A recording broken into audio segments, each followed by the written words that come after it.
እንደምን ቆይታችኋል? የሰዓቱን ዜና ይዘን ቀርበናል። ከዜናዎቹ ጋር አብራችሁን ቆዩ እያልኩኝ ወደ ዕለቱ ዜና አልፋለሁ። አዲስ አበባ በ10 የተፈጥሮና ሰው ሰራሽ አደጋዎች ስጋት ውስጥ መሆኗ ተገለጸ።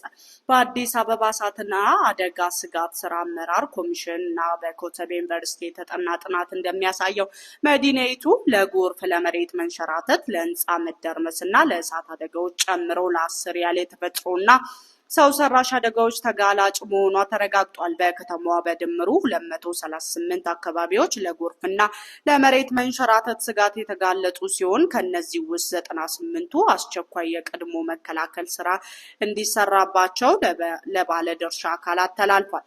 ኮሚሽኑ የመሬት መንሸራተትና የጎርፍ ስጋትን ለመቀነስ የቀድሞ መከላከል እርምጃዎችን እየወሰደ መሆኑንም አስታውቋል። ከዚሁ ጋር ተያይዞ በከተማዋ በቅርቡ በተከናወኑ የኮሪደር ልማት ስራዎች ወቅት ሳይታዩ የታለፉ ወይም የተዘጉ የጎርፍ መውረጃዎች ካሉ ክረምቱ ከመግባቱ በፊት በፍጥነት ተለይተው ምላሽ እንዲያገኙ ማሳሰቢያ ተሰጥቷል።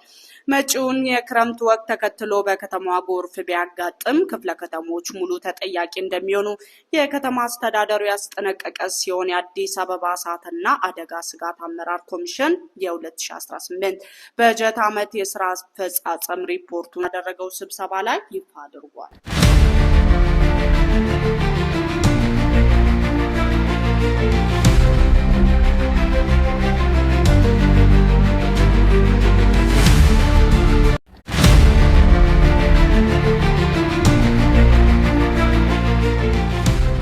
ለዛሬ ያዘጋጀነው ዝግጅት እዚህ ላይ ተጠናቋል።